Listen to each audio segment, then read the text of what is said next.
Hello and a very good morning to all my dear students. Dear students, today I will explain you about the Keynesian investment multiplier. आज हम Keynes के निवेश गुणक के बारे में पढ़ेंगे.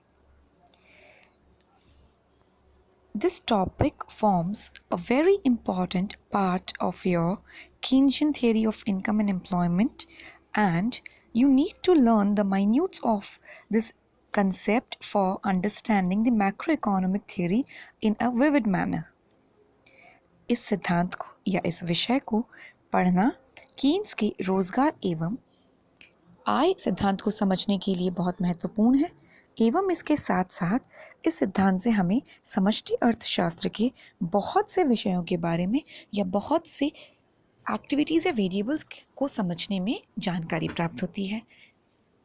तो आज हम गुणक के बारे में पढ़ेंगे. Concept of multiplier is an important concept of Keynes' theory of income, output and employment. This concept relates to change in income as a result of change in investment. देखो बच्चों, अगर हम सरल रूप में मल्टीप्लायर को डिफाइन करें तो हम ये कहेंगे निवेश में परिवर्तन के फलस्वरूप जब आय में गुणक रूप से परिवर्तन आता है तब हम उसे मल्टीप्लायर कहते हैं. यहाँ पर एक बात इम्पॉर्टेंट ध्यान देने की यह है कि मल्टीप्लायर के बारे में सबसे पहले हमें कान नामक अर्थशास्त्री ने बताया. KAHN इनके नाम की स्पेलिंग है. और इस अर्थशास्त्री ने हमें मल्टीप्लायर विषय के बारे में 1930s में जानकारी प्रदान की और इनके द्वारा जो मल्टीप्लायर प्रतिपादित किया गया या प्रपाउंड किया गया उसे फेमसली हम एम्प्लॉयमेंट मल्टीप्लायर कहते थे. रोजगार गुणक के नाम से प्रसिद्ध था. फिर कीन्स ने इन्हीं के सिद्धांत को आधार बनाकर निवेश मल्टीप्लायर के सिद्धांत को समझाया और उसे विस्तृत रूप प्रदान किया. In this video, I'll be considering only the investment multiplier. We are having different kinds of multiplier such as government expenditure multiplier, tax multiplier, balanced budget multiplier, super multiplier, and we divide multipliers into two broad categories, that is static multiplier and dynamic multiplier. ये सब चीज़ें मैं आपको आगे की classes में समझाऊंगी. यहाँ पर हम केवल निवेश गुणक के बारे में ही पढ़ेंगे. It is an economic fact that when investment increases, there is also an increase in income. देखो बच्चों, यह एक आर्थिक तथ्य है कि जब भी निवेश में वृद्धि होती है आय में भी वृद्धि होगी. But increase in income is not exactly the same as increase in investment. Rather, it is many times more than the increased investment. यहीं से इसका उत्पादन हुआ. हम ये कहेंगे जो आय में वृद्धि होती है निवेश की वृद्धि के कारण वो समान रूप से नहीं बल्कि गुणक रूप से वृद्धि होती है. The number of times it increases is called the multiplier. और जिस संख्या में जितनी बार आय में वृद्धि होगी जिस गुणा में आय में वृद्धि होगी इसीलिए इसका नाम मल्टीप्लायर या गुणक दिया गया. Keynesian concept of multiplier establishes a relationship between additional investment and additional income. Keynes द्वारा गुणक सिद्धांत जो प्रतिपादित किया गया है वो सिद्धांत अतिरिक्त निवेश एवं अतिरिक्त आय के बीच के संबंध को स्थापित करता है. That is why it is called investment multiplier. और इसीलिए इसका नाम निवेश गुणक रखा गया. It is the ratio between change in income and change in investment. यह एक अनुपात है आय में परिवर्तन का निवेश में परिवर्तन के साथ. ठीक है. It shows that with an increase in investment there is initially an increase in consumption and finally many times more increase in income. For example, if by increasing investment by 5 crore, ultimate increase in income is rupees 20 crore, then multiplier will be 20.5, that is 4. In short, it can be said that multiplier is that number which when multiplied by the amount of change in investment gives us the value of consequent change in income. That is, delta y is equals to k multiplied by delta I. या हम कहें के से हम गुणक को प्रदर्शित करेंगे यहाँ पर, और गुणक किसका अनुपात है? आय में परिवर्तन के का निवेश में परिवर्तन से. Here K is the multiplier, delta I is change in investment, delta Y is change in income. अब यहाँ पर राइट हैंड साइड में एक बॉक्स में हम देखते हैं क्या है. Multiplier is the ratio between change in income and change in investment. Okay, अब हम आगे देखते हैं. Now will try to find out a few more workings and details of multiplier. It can be illustrated with an example.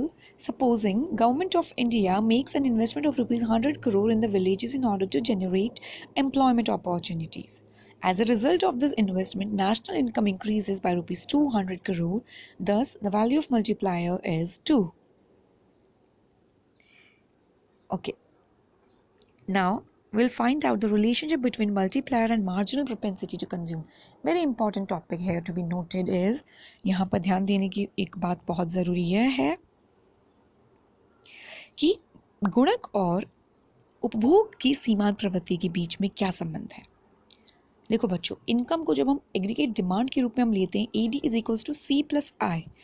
When we are talking about only two sector economy, when we are not talking about the international sector and we are not including the government sector also, then what do we understand by the concept aggregate demand is consumption plus investment. Okay, so here also we'll try to trace out the relationship between multiplier and MPC, that is your marginal propensity to consume. उपभोग की सीमांत प्रवृत्ति एवं गुणक के बीच में एक important relationship है, उसे हमें समझना है. In the words of Kurihara, the value of multiplier is in fact determined by the marginal propensity to consume. बहुत इंपॉर्टेंट. के multiplier का normal value is delta y upon delta I, that is fine, but in case of understanding the value of multiplier, we need to understand the properties of MPC and how does it relate to the concept of multiplier. Higher the marginal propensity to consume, greater is the size of multiplier. On the contrary, lower the marginal propensity to consume, smaller is the size of multiplier. उपभोग की सीमांत प्रवृत्ति की मात्रा या value, मूल्य जितना अधिक होगा या उपभोग की सीमांत प्रवृत्ति जितनी ज़्यादा होगी, उतना ही मल्टीप्लायर का आकार होगा, और इसके विपरीत जितनी कम होगी MPC, उतना ही मल्टीप्लायर का साइज कम होगा. It is so because from the point of view of the entire economy, expenditure of one individual is the income of another. और ये इसलिए है क्योंकि अगर हम संपूर्ण अर्थव्यवस्था के परिप्रेक्ष्य में कुछ बात करें तो एक व्यक्ति द्वारा किया गया व्यय दूसरे व्यक्ति द्वारा सृजित आय होती है. When investment is increased, income of the people is also increased. जब निवेश में वृद्धि होती है, लोगों की आय में भी वृद्धि होती है. They spend a part of this increased income on consumption and they save the rest. और इस वृद्धि हुई या बढ़ी हुई आय के कुछ भाग को वो उपभोग में खर्च करते हैं और कुछ को सेव करते हैं. How much of their income people would spend on consumption depends on their marginal propensity to consume. एवं लोग अपने आय का कितना भाग या कितना प्रतिशत उपभोग पर व्यय करते हैं, यह निर्भर करता है उपभोग की सीमांत प्रवृत्ति पर. If marginal propensity to consume is more, they will spend large portion of their income on consumption. अगर उपभोग की सीमांत प्रवृत्ति अधिक होगी तो लोग अपनी आय का अधिकतम हिस्सा उपभोग पर व्यय करेंगे. As a result of this expenditure on consumption, income of some other people will increase. और इसी के कारण जब हम उपभोग पर ज़्यादा व्यय कर रहे हैं तो किसी की और की इनकम बढ़ेगी.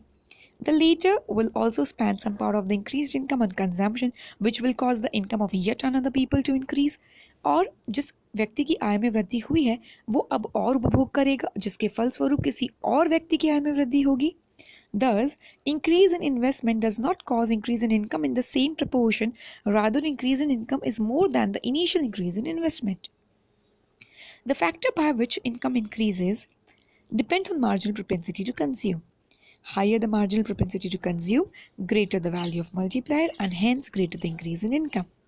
Thus, there is a direct relationship between multiplier and marginal propensity to consume.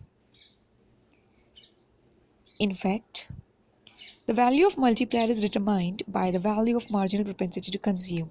Larger the MPC, larger the multiplier. This relation can be expressed in terms of an equation as under. उपभोग की सीमांत प्रवृत्ति एवं निवेश गुणक में सीधा संबंध है. They are having a direct relationship. We'll derive the relationship through this derivation. हम इनके संबंध को व्युत्पन्न करने का प्रयत्न करेंगे. K क्या है बच्चों? मल्टीप्लायर क्या है? Delta y upon delta i. और हम जानते हैं कि y क्या होता है? C प्लस i, उपभोग प्लस निवेश. अब मान लीजिए में परिवर्तन लिया हमने. Delta y is equals to delta c plus delta i. Okay. और अगर मैं इसे दूसरे रूप में लूँ, डेल्टा i को मानूँ तो delta y minus delta c. Putting the value of delta I in equation 1 we get. अब I का मूल्य हम प्रथम अगर इक्वेशन में डाल देंगे तो हमें क्या मिलेगा? K is equals to delta y upon delta y minus delta c. ठीक है. Dividing right hand side of the equation by delta y. अब हमें राइट हैंड साइड की इक्वेशन को हम अगर डिवाइड करते हैं डेल्टा y से तो what we get is delta y से डेल्टा y कट हो गया 1 आ जाएगा, इधर भी 1 आ जाएगा, तो delta c upon delta y. और delta c upon delta y क्या होता है? If you remember the formula for MPC, what does it what is it? It is delta c upon delta y. Okay. So your MPC is change in consumption divided by change in income. So ultimately K multiplier is equals to 1 upon 1 minus MPC. और हमें ये भी पता है कि MPC plus MPS is equals to 1 and MPS is equals to 1 minus MPC. So multiplier can be expressed in two ways. K is equals to 1 upon 1 minus MPC जो ये है. और क्या कर सकते हैं हम? K is equals to 1 upon MPS also. It is clear from the above equation that knowledge of either MPC or MPS will enable us to find out the value of multiplier. Higher the MPC, greater will be the value of multiplier. On the other hand, higher the MPS, smaller will be the value of multiplier. अब बच्चों देखो, बचत की सीमांत प्रवृत्ति से विपरीत संबंध है गुणक का और उपभोग की सीमांत प्रवृत्ति से सीधा संबंध है. Thus, MPC and multiplier are directly related, while MPS and multiplier are inversely related. अब ये ध्यान देना है, multiplier is not related to EPC, instead it is related to MPC. Why? Because multiplier shows change in income as a result of change in investment and MPC shows change in consumption as a result of change in income. Accordingly, it is MPC which is related to the concept of multiplier, not the EPC. Okay? Next. Supposing MPC is 1 upon 2, multiplier will be, अब हमें calculate करना है. Value of multiplier at different rates of marginal propensity to consume is shown in the following diagram. अब MPC का value 0 से 1 के बीच में कहीं भी वैरी कर सकता है. It can be 0, it can be 0.1, 0.2, 0.3, 4, 5 and it can be 1. When your MPS is 0, MPC can be 1. So for different values of MPC, your multiplier will have different values, but it will be directly related to the concept of MPC. ठीक है. When MPC is 0, suppose जब MPC 0 था the multiplier is unity.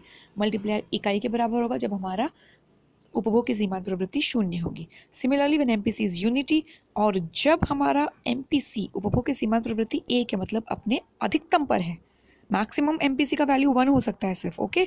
It can very from 0 to 1 but the maximum value MPC can have is 1 and the minimum value MPC can have is 0.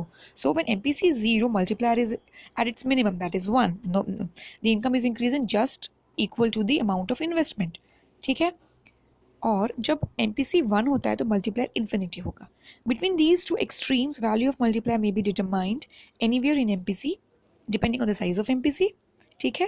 This table also shows that increase in MPC results into many times more increase in income. Okay. If MPC is unity, it implies that people spent all their income on consumption and multiplier will be infinity. अब ध्यान देने की बात यह है कि क्यों MPC multiplier के कंसेप्ट से रिलेटेड है. वो इसलिए क्योंकि कंजम्पशन और spending by one person becomes income of the other. किसी एक व्यक्ति द्वारा खर्च या उपभोग किसी अन्य व्यक्ति का आय का स्रोत बनता है. हैंस ग्रेटर स्पेंडिंग, इसीलिए जितना ज़्यादा खर्च या प्रोपेंसिटी टू कंज्यूम होगी उतना ही ज़्यादा इनकम में वृद्धि होगी, implying higher value of multiplier जो कि गुणक की अधिक माप को प्रदर्शित करेगा. So this was all about your basic concepts related to investment multiplier. In the next video, I'll explain you about the working of multiplier, and in the next video, we'll discuss about the different categories and different kinds of multiplier. Okay, thank you so much for listening to this video.